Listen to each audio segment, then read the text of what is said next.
Good afternoon, everyone. I'm Julie, and today we're going to talk about the chapters 8 and 9 from The Great Gatsby by Fitzgerald.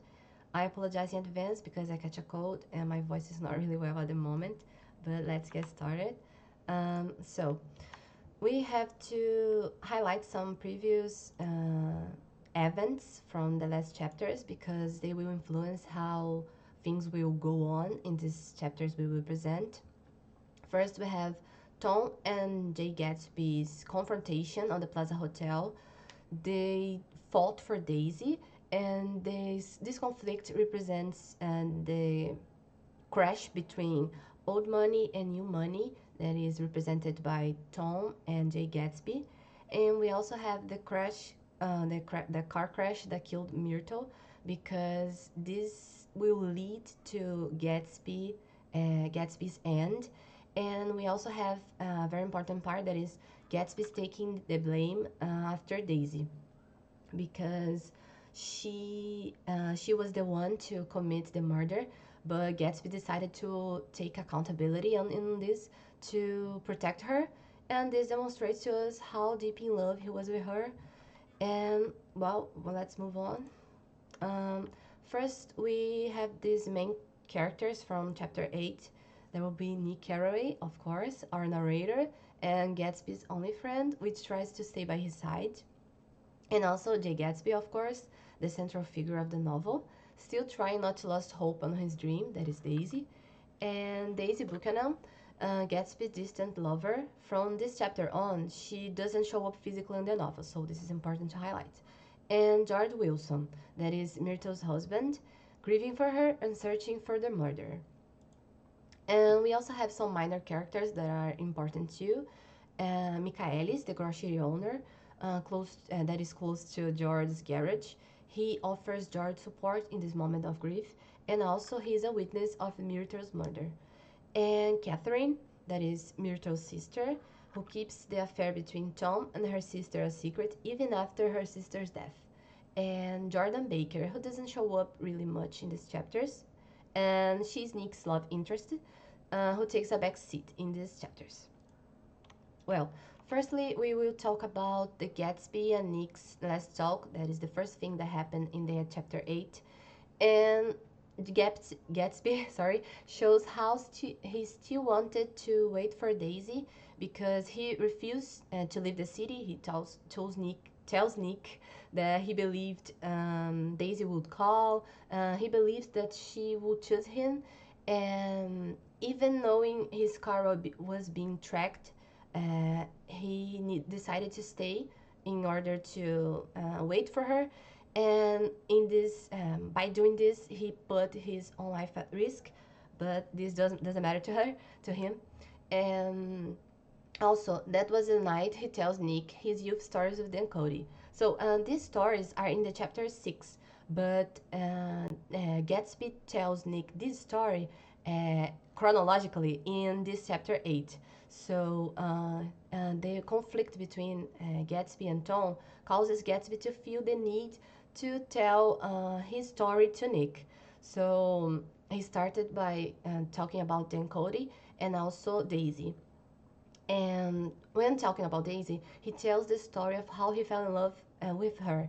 And we can see that Gatsby ties her value in her wealth, in her house, and also her status with other men, as we can see in the quotations we bring. He found her excitingly desirable, and also it excited him too that many men had already loved Daisy. It increased her value in his eyes. So this also shows us he wants her for vanity because he considered her a desirable woman between the men he knew. So we have here also Gatsby telling Nick he has lied to Daisy, and we have the quotation that is, took her because he had no real right to touch her hand. He let her believe that he was a person from much the same stature as herself, that he was fully able to take care of her.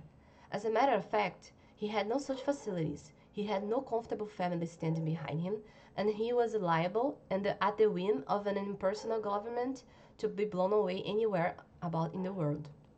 So this reveals actually that he had slept with Daisy by lying about false pretenses, and telling her they were in the same social class when it was a lie, but she didn't knew. And moving on, we also have the symbolism in Gatsby's house. Gatsby's house in this moment symbolizes his own state, Gatsby's own state, and because he and his house are dusty, empty, and feeling like a hollow, like a void. And so we have this quotation that is, his house had never seemed so enormous to me as did that night when we hunted through the great rooms for cigarettes. Sorry. There was an inexplicable amount of dust everywhere, and the rooms were musty as though they had not been aired for many days. So he shows what I said. And we also have the end of Gatsby and Daisy's love story, that ends with their separation. And we have the quotation here to show us how this happened. Well, there was, way off my ambitions, getting deeper in love every minute, and all of a sudden, I didn't care. What was the use of doing great things if I could have a better time telling her what I was going to do? So this showed to us the ambition of Gatsby when he is enlisting, and this was a way he found to search for opportunities and to rise his status. So he decided to leave Daisy in order to be in the same class as her. He wanted to be part of her life, not just lying about it. And it ends with he telling to Nick that he went to war and left her. And after that, he wanted to came back to her, but he was in Oxford because some things happened. He didn't mention clearly what happened, but this is the time when Daisy met Tom and she fell in love with him. So let's move. Um, Gatsby came back when Tom and Daisy were still in honeymoon. So uh, Daisy and Tom started to going out when Gatsby was still in Oxford, and when Gatsby comes back, the first thing he did is to go to Louisville, that is Daisy's hometown, because he was thinking he could search for her there, search for any trace of her. He wanted to um, um, find her again and conquer her again. So, sorry, he couldn't find her there. He stayed in her hometown, revisiting places he had gone with Daisy before. And then, after not finding her, he decided to leave with a feeling that if he had looked more, he would have found her. We have a quotation here that is really important because we have a symbolism too. And let's read it. The symbolism, the gesture of trying to reach Daisy. We found very interesting because we can compare to the symbolism in the green light that Gatsby also tries to reach, representing Daisy and how he wanted to reach her. So we have, he stretched out his hand desperately, as if to snatch only a wisp of air to save a fragment of the spot that she had made lovely for him. But it was all going by too fast now for his blurred eyes, and he knew that he had lost that part of it, the freshness and the best forever. This links with the quotation, as I said, about the green light. That is, he stretched out his arm toward toward the dark water in a curious way, and far as I was from him, I could have sworn he was trembling. So this shows how Gatsby still tried to search for Daisy in the past and in the present by the green light thing, and it's very important because he did the same act of stretching his hand. And we're moving on. Gatsby still believed that Daisy loved him even apart. By the moment Gatsby is telling Nick the story of how he fell in love with Daisy, He also mentions that he think that his love for his love with Daisy was supreme, and Tom could never get above that. So he says, "I don't think she ever loved him. Of course, she might have loved him just for a minute when they were first married, and loved me more even then. Do you see?" So, this shows how he was thinking that even apart, Daisy was still thinking of him and loving him more than her actual husband. And also, Nick says, suddenly he came out with a curious remark. In any case, he said, it was just personal about the thing, the crash between Tom and Gatsby. So, moving on, we also have the goodbyes. So, firstly, the pool symbolizes the superficial life Gatsby created for himself. The pool will also have another symbol, will symbol another thing in the end of this chapter. So, we will see that further.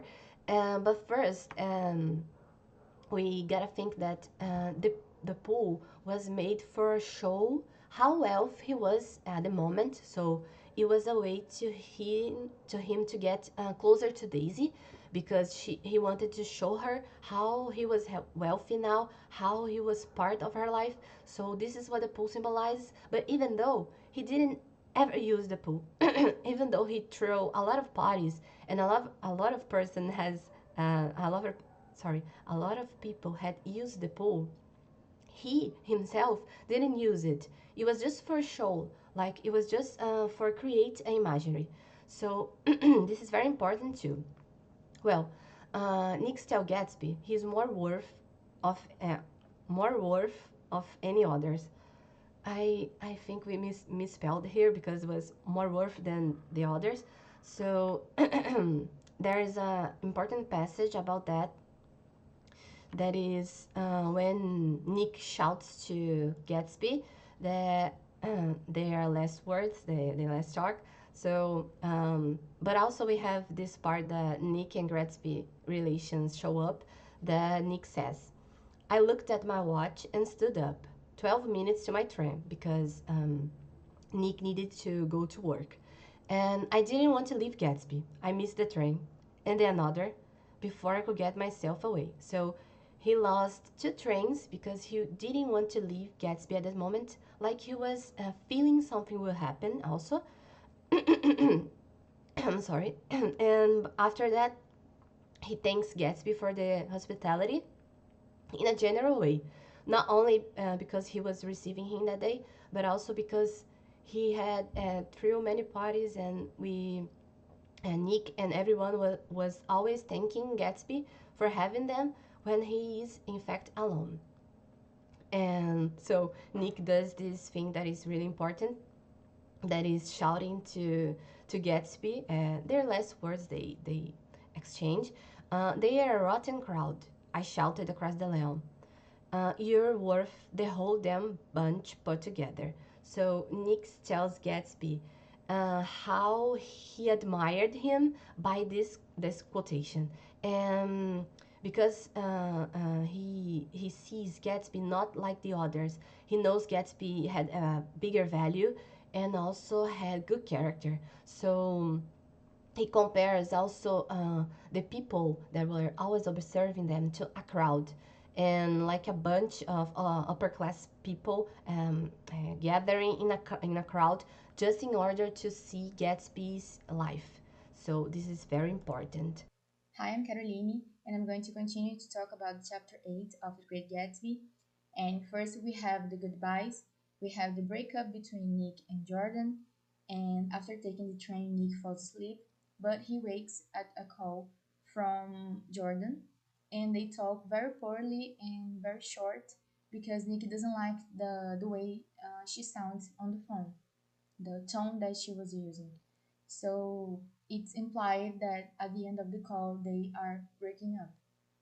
They broke up actually. So we have this quotation that says, "We talked like that for a while, and then abruptly we weren't talking any longer."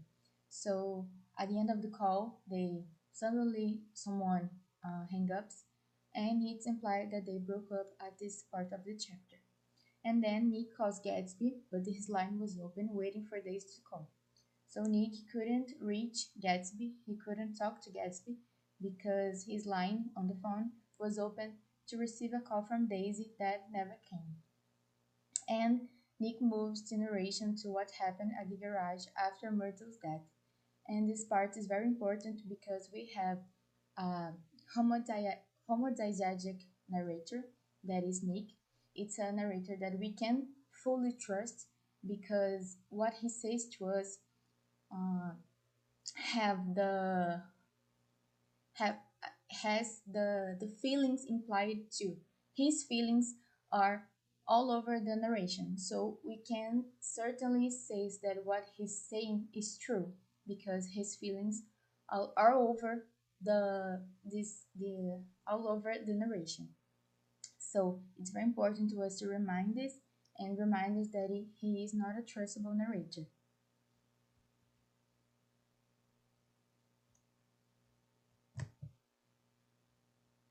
And then we have the next part that is the start of the narration of what happened at the garage after Nick and Gatsby and Daisy and Tom left. And it's very important to have in mind that this part was most likely to be part of testimony of Michaelis because Nick wasn't there, so he doesn't have how to know what really happened there. So it's most likely to be based on Michael's testimony of what happened because he was there with Wilson. So, in the night of the murder, they couldn't find Catherine, which showed up later very drunk. So, at the night that Myrtle was murdered, they couldn't find her sister, Catherine, which had a problem with drinking that is mentioned before. And when they found her, she was very drunk and ended up fading because she couldn't handle the news that her sister was dead.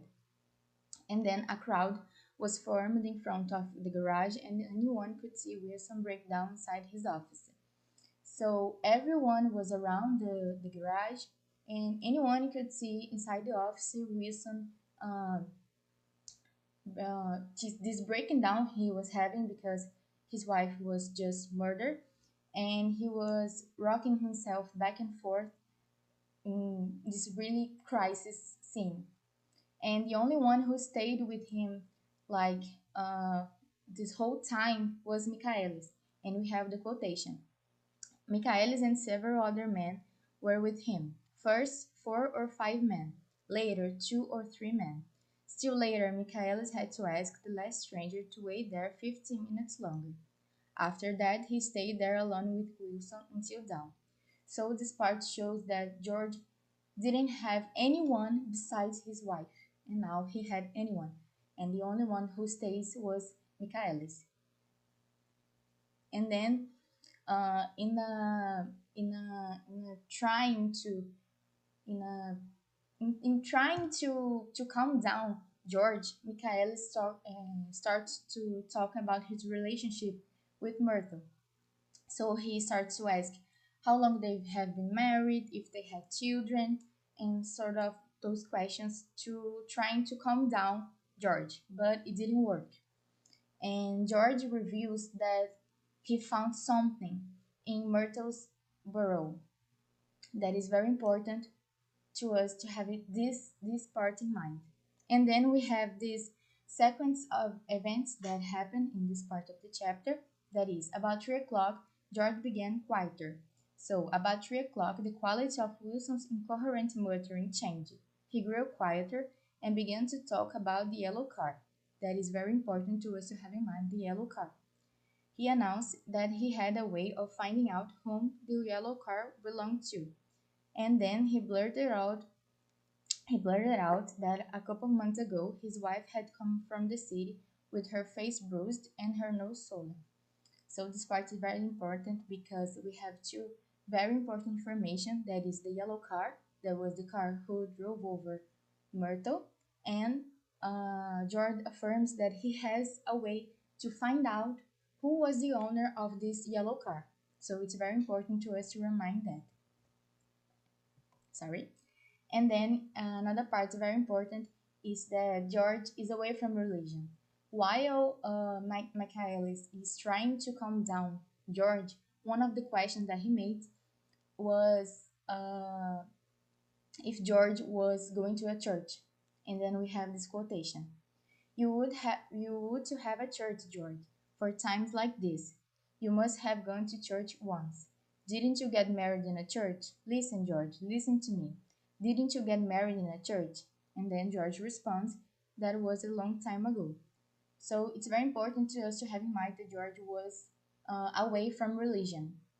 That is something very important for a few letters later. So it's very important to us to remind that.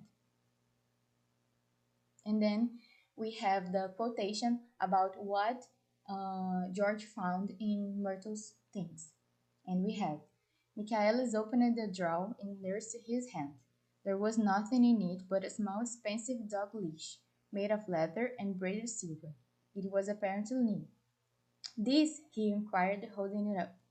And then George responded, I found it yesterday afternoon. She tried to tell me about it, but I knew it was something funny. You mean your wife bought it? And he responds, she had wrapped in tissue paper on her bureau. So it's very important to us to know this dog leash because it was the main point to George to realize that that his wife was having an affair. This was the main thing that made him realize that. So George comes to the conclusion that his wife was having an affair and the lover was the one who killed Murder. So he came to the conclusion that his wife was having an affair since he found this dog leash on his things and they didn't have a dog and it was an expensive dog leash. So he convinced himself that she was having an affair and the murder of her was this lover. And then Michaelis tries to convince him otherwise, but it didn't work. He tries to say there was an accident and this wasn't the case, but this doesn't work and George still believes on what he believes. And we have a quotation about it. I know, he said definitely. I'm one of these I'm one of these trusting fellas and I don't think any harm to anybody. But when I get to know a thing, I know it. It was the man in that car. She ran out to speak to him and he wouldn't stop. So this is what George believed that happened. And then this is very important because we have this strong symbolism and in the eyes of the Dr. T.J. Ickberg billboard. That is a billboard that is mentioned before. And this billboard is very important because it has a relation with religion that we saw uh, a few slides before about George and religion, that he was away from religion, but in this part we have these quotations. I spoke to her, he muttered, after a long silence. I told her she might fool me, but she couldn't fool God. I took her to the window. With an effort, she got up and walked to the near window and leaned with his face pressed against it. And I said, God knows what you've been doing, everything you've been doing. You may fool me, but you can't fool God. So it's very important to us to have in mind that he was away from religion, but still he believed that God was watching them, was observing them, was judging them. And we have the continuation. Standing behind him, Michael saw with a shock that he was looking at the eyes of the Dr. T.J. Eckberg, which had just emerged pale and enormous from the dissolving night. God sees everything, repeated Wilson. So it's very important to us this part because it's a billboard that can be seen by the window of the garage, and George strongly believes that they were the eyes of God, and the same eyes watched the murder of Myrtle. They watch in a way that they watch the violence, the assassination, and the judgment. They are all judgment, and it represents all this observing theme around the whole novel. So it's something very important to us to have in mind. And then we have the last part of the chapter 8, where George kills Gatsby, and we get George gets to Gatsby as he goes after the yellow car. So in this part, Michaelis stay with Wilson, with George, until the morning, but he was very tired, so he went home because George seems to be calmer. But when he came back, George was missing. He wasn't in the garage anymore. And then we have the George going through several places, and a few people saw him, but he was looking strangely to people. He was very out of himself, and then he ends up in West Egg, sorry, West Egg, and he ended up in West Egg, and this part is very important because he asks about Gatsby, and he goes to Gatsby's house by asking people. So he already knew the name of the owner of the yellow car. So it's something very important to us to have in mind that he already knew. So he says before that he had a way to find out, but at that time he probably already knew. So it's something to us to have in mind for the next chapter. And then George decides to take the revenge by his own hands. So George kills Gatsby as Gatsby goes to the pool for the first time. He mentioned that he never used the pool before, but he decides to go to the pool while he still waits for a call from Daisy that again never came. And then George kills him and kills himself after. And this pool, the scene of the pool and the death of Gatsby represents actually symbolize death and rebirth, and death in a way that is the death of the American dream, because Gatsby was the representation of the American dream, and he dies. And also this symbolize of rebirth, because it's a way when it's I mean, kind of a representation of how water purifies him, because he died in water, so the water purifies his sins. So he was free from the sins that he committed when he was alive. So it's kind of a symbolism to a rebirth. And then we have the two quotations about Gatsby death that says, "The chauffeur, he was one of the Wolfshanks' proteges, heard the shots. Afterwards, he could only say that he hadn't thought anything much about them. I drove from the station directly to Gatsby House, and my rushing anxious up the front steps was the first thing that alarmed anyone. A small gust of wind that sarcastically corrugated the surface was enough to disturb its accidental course with its accidental burden. The touch of a cluster of leaves revolved slowly, tracing, like the leg of compass, a thin red circle in the water." So this part shows them finding out that Gatsby was killed, and they found his body floating on the water of the pool, already dead. Hello, I'm Anna, and I'm going to talk about the chapter 9. We are going to start with the main characters of this chapter. First of all, we have Nick Carey, and there is our main character. He's a moral observer, and at this chapter, he's trying to give some meaning to his friend's death, Gatsby. We also have Jay Gatsby in memory because he just died at the last chapter. He is the typical victim of the American dream. He he gained some money, he became wealthy, everything to be with his lover Daisy, but at the end he he can't have everything he desire, and he died dreaming about things that he never will, he never And at the end of the history, at chapter 8, he dies believing in this dream. So we have Daisy Buchanan, um, Gatsby lover, the woman that Gatsby desire the most, and he choose the comfort, he choose wealthy, he choose old money, and he decided at the end to be with Tom. And we have Tom Buchanan, and Daisy husband, and he's powerful manipulator who escapes consequences. He did everything.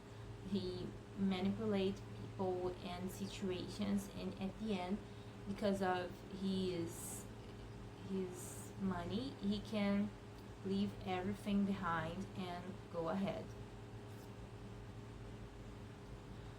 We also have these characters at this chapter, this final chapter. Henry Getz, that is the Gatsby's father. He is a proud father, and he appears at Gatsby's funeral to show a side of Gatsby we didn't know until now. And Keith Springer, he's an opportunist who just called to ask for his shoes. He's not interested in Gatsby's death and anything.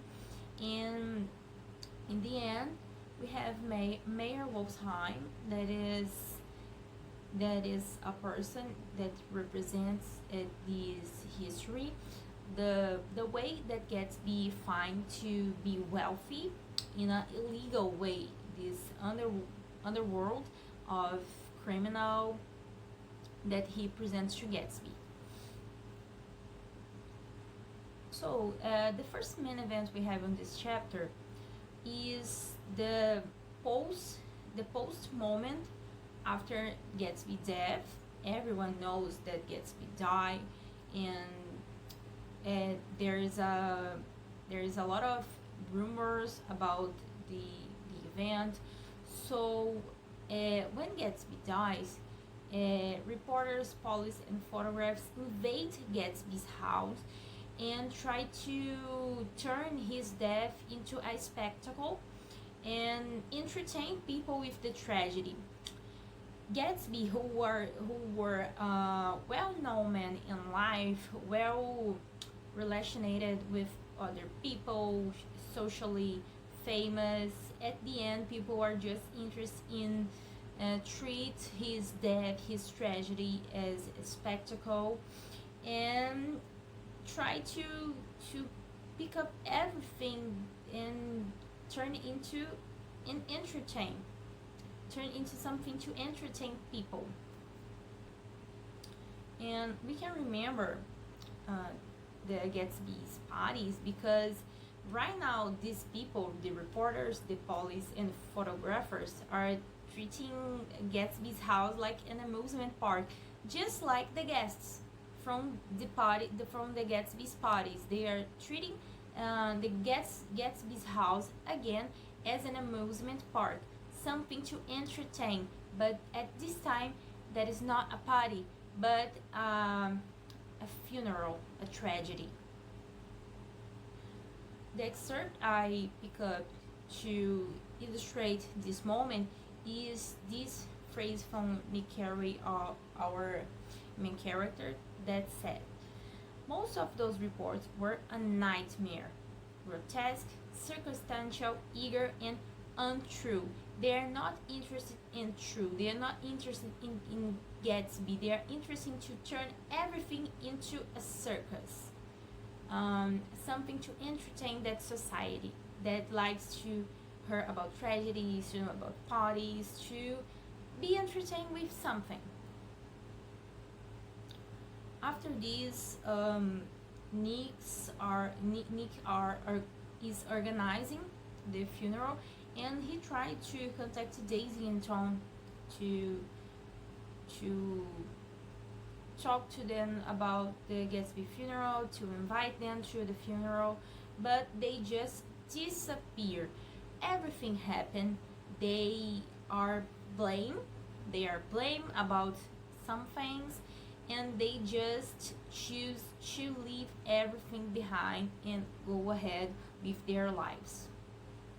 So because of their money, they can just destroy the other people's lives and just escape without consequences. And Nick Carroll says, I called up Daisy half an hour after we found him, called her instinctively and without hesitation, but she and Tom had gone away early that afternoon and taken baggage with them. Here, Nick just realized that they are not going to other place to they're not just so Nick realized that they are moving, they are escaping from everything that happened. So here's a passage that Nikki are criticizing this behavior, and he said, I tried to think about Gatsby then for a moment, but he was already too far away, and I could only remember without resentment that Daisy hadn't sent a message or a flower.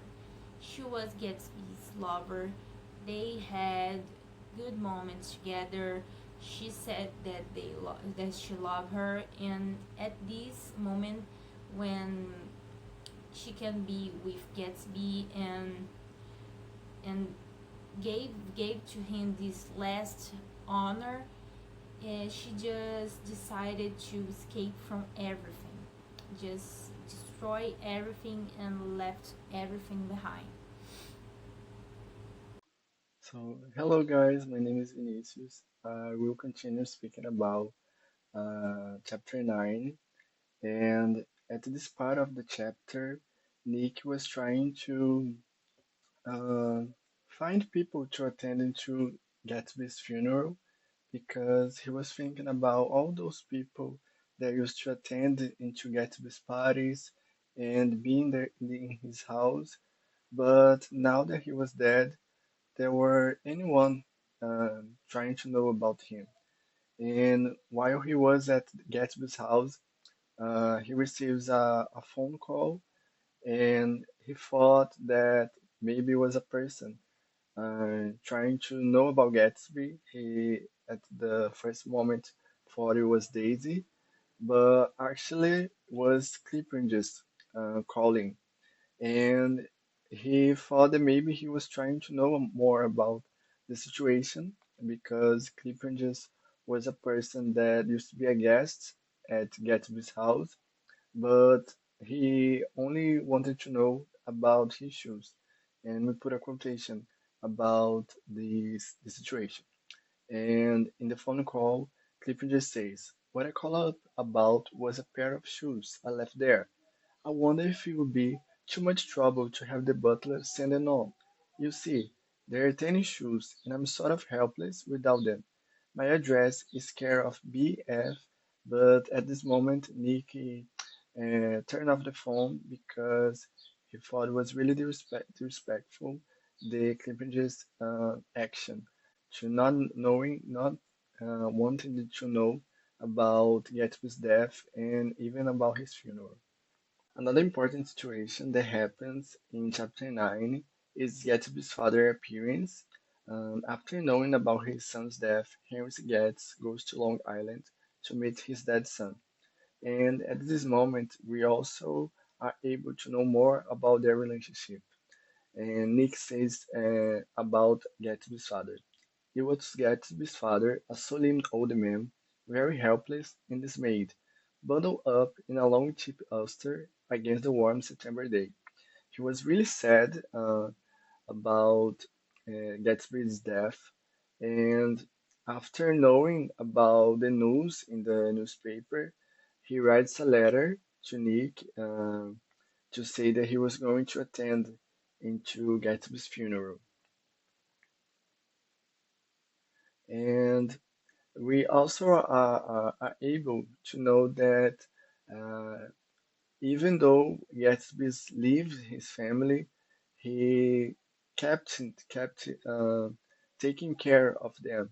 So when Nick asks Gatsby's father if he had when was the last contact that he had with Gatsby, Gatsby's father said.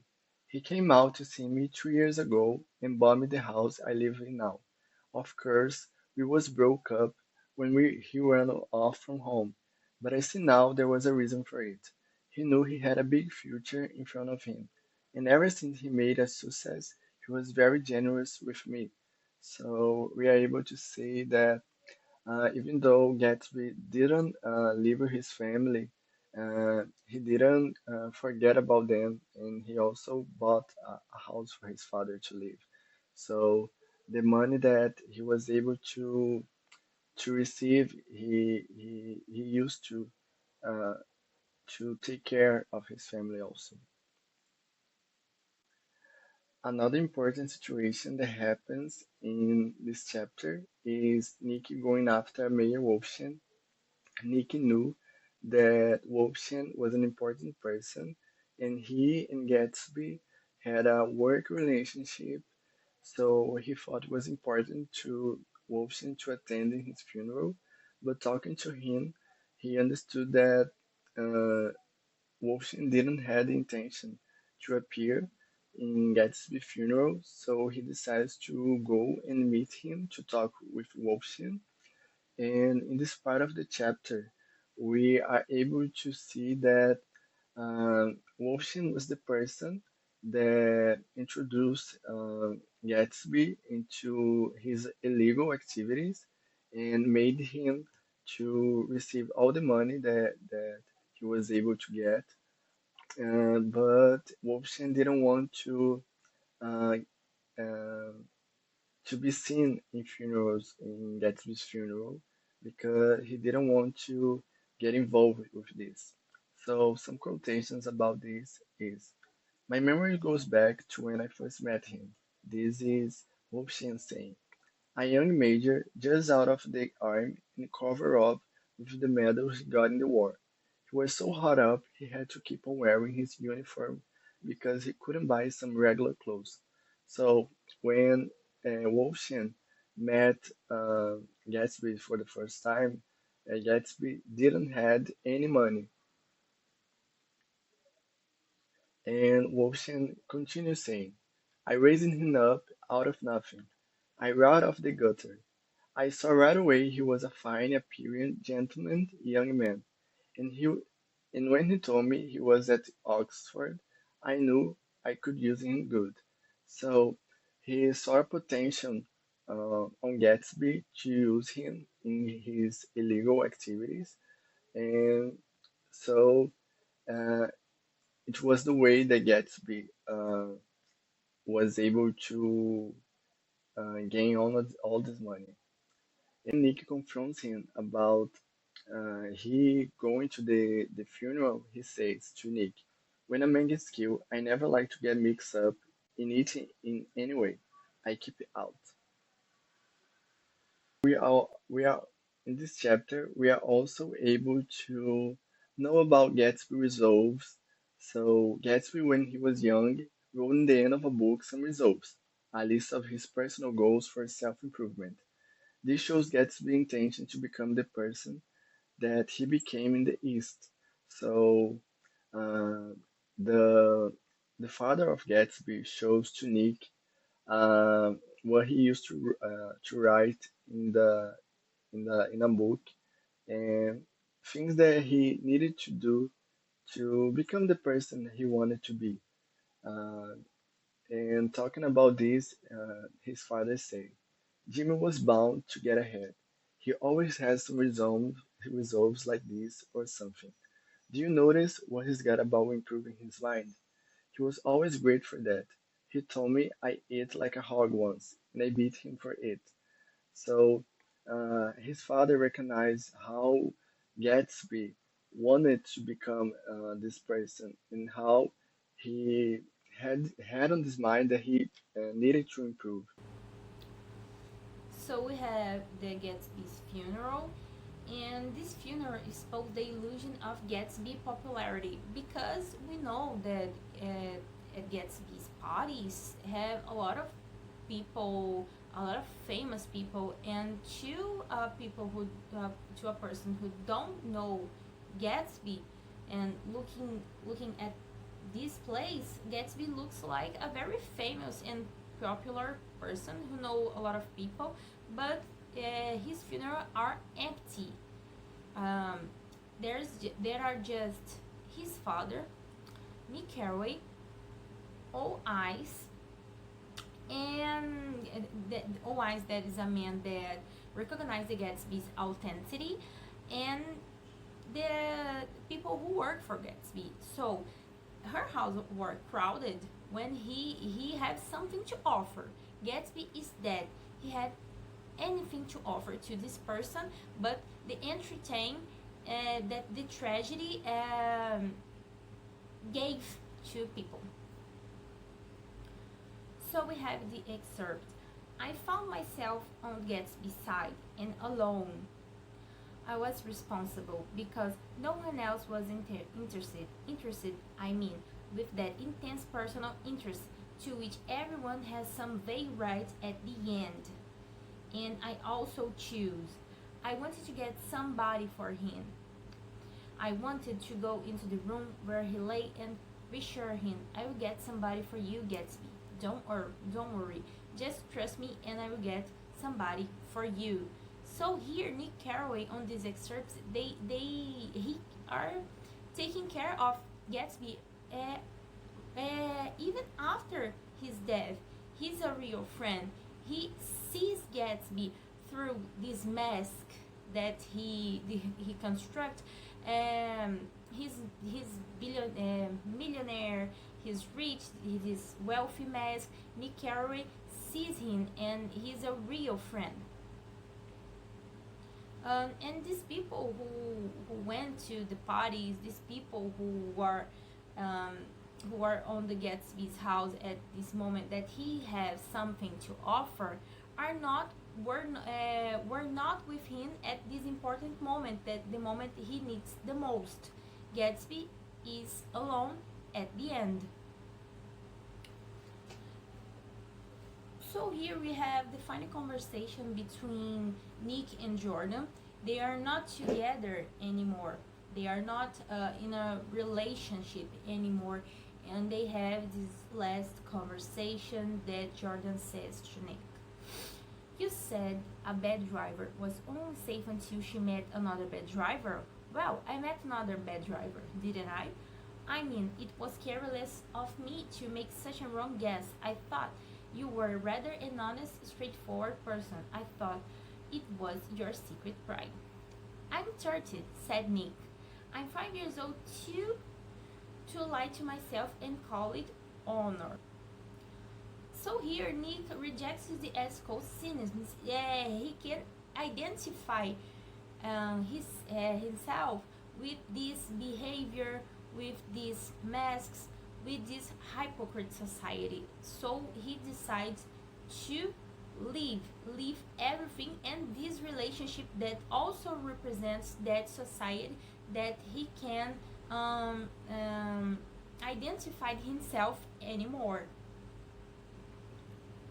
So the time passes, and one day Nick and Tom meet at the street, and Nick just refused to shake hands with Tom, obviously because Tom are involved with the death of Miro and also with Gatsby death. That Gatsby is a real good friend of Nick, and at this moment, at this event, confirms to us that Tom is a true villain.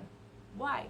Because he admits to Nick that he influenced Wilson to kill Gatsby, because he said to Wilson that Gatsby was responsible for Myrtle's death. So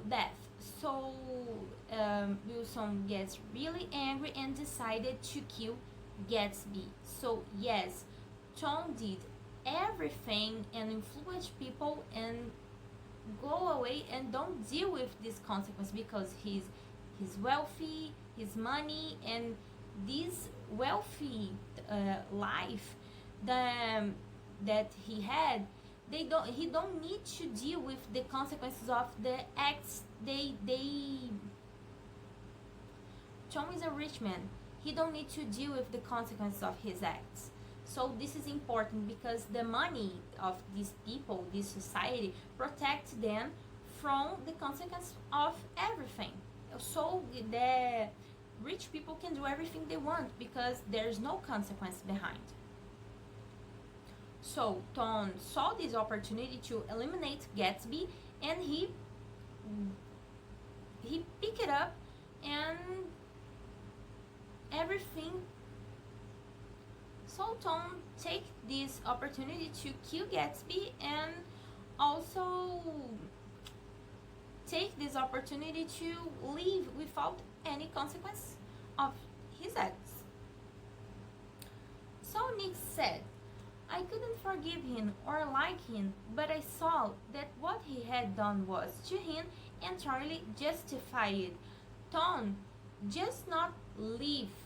Tom don't care about the situation. He don't feel bad about the situation. He and even Daisy had this conscience about feel bad about something they done uh, to other people.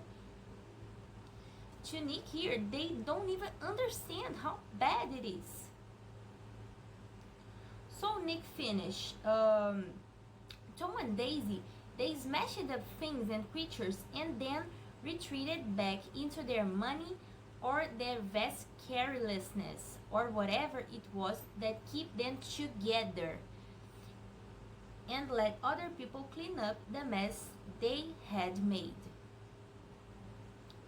So at the end of the book, Nick returns to the Midwest because he can recognize himself at this place, at this society. After the tragedy of Gatsby, he realized that the East is spiritually empty. And the final passage, so we beat on, both against the current, burn back ceaselessly into the past. You can try to move on and go ahead, but it will be always something to take you back to your past. And the considerations about the the, the the end of the story, Gatsby dies and still believing that he can be with Daisy, something that never happened. Daisy leaves him and goes back to Tom. So she chooses the comfort, the wealthy, the money. And very few people attend Gatsby funeral, showing how shallow everyone is. The parties are crowded, but the funeral are empty. Nick becomes frustrated with his life in the East and decides to go back to the West.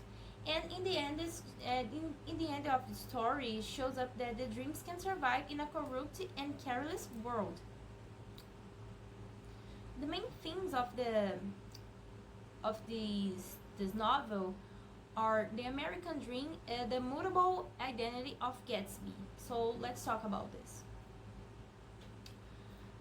About the American dream, The Great Gatsby is a tragic love story on the surface. So we can start learning, thinking about how beautiful is everything that Gatsby are doing just to be with Daisy. It's really beautiful, but in a common interpret. So it's beautiful everything that he's doing for Daisy, but it's also a message that Fitzgerald wants to pass to the public that America is not truly a meritocracy. Even with Gatsby working hard and become wealthy and rich, that's not sufficiently to him to be with his love, because everything that Gatsby is doing is for Daisy, and this way that Gatsby are um, but at the same time, this story shows that wealth and success are not guaranteed by hard work. You can hard work, you can be wealthy, you can be rich, but that's not necessarily something to guarantee you that success, the real success, because um, Tom and Gatsby are different because Gatsby were was poor. Gatsby initiated her life as a poor guy who worked hard and become wealthy. But Tom Buchanan, he has the name. He was well educated. He has a different type of wealthy. Um, that guaranteed the success to him and not to Gatsby. And because of that, Daisy also chose Buchanan. And through Wilson's life, the Myrtle's husband highlights the social inequality and limited opportunities that people had in the Valley of Ashes. So Gatsby's multiple identity. He starts as a person, and he changed who he are, who he is, and he changed who he is just to. And he believed that this wealthy and this money, this new identity, new persona that he construct to himself will help him to win back Daisy. But this doesn't happen. This isn't sufficient to win Daisy back. So the reality of this transformation is that Gatsby become other person. He constructs another persona. He wears this mask, but the lack of authenticity. At the end of everything, he doesn't have any real or meaningful relationships. His funeral, for example, is totally empty with just few people and people just a few people and some people that work for him. So he changed everything to be to to feel acceptable, the acceptable in this place, in this society, but at the end he is alone. So the Great Gatsby ends revealing this tragic failure of dreams built on illusion, like Gatsby just did with his life, just to win back a girl that in the end don't end up with him. He did everything, he became a new person, but this wasn't sufficiently to him to get everything he always want. So now we are going to talk about some symbols that we are able to see in this chapter 9. The first symbol that we are going to talk about is the rain. So the red has a lot of symbolism in Fitzgerald's story. On the day of Gatsby's funeral, the weather is morbid, it is gray, and mixture of rain. The fog and rain combined represents the death of Gatsby, both emotionally and physically. So, in many parts of the story, we are able to see how the weather represents an event.